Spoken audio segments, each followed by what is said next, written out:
টাকা এমন একটা জিনিস যেটা পাওয়ার জন্য মানুষ নিজের জীবনটা উজাড় করে দেয়। মানুষ বলে যে টাকায় সবকিছু হয় না, কিন্তু সত্যি তো এটাই যে বর্তমানে টাকা ছাড়া মানুষের কোনো অস্তিত্ব নেই।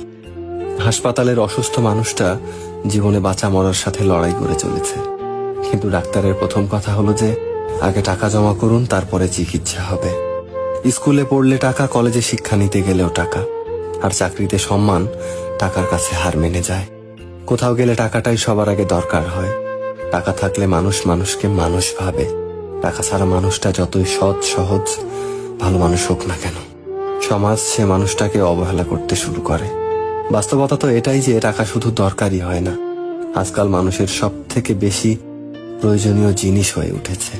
টাকা আছে সেই ঠিক, সেই সব থেকে সম্মানী ব্যক্তি এবং সম্মানের যোগ্য। আর যার কাছে টাকা নেই, তার সত্যিগুলোকেও খুব সহজে মিথ্যে বানিয়ে দেওয়া যায়।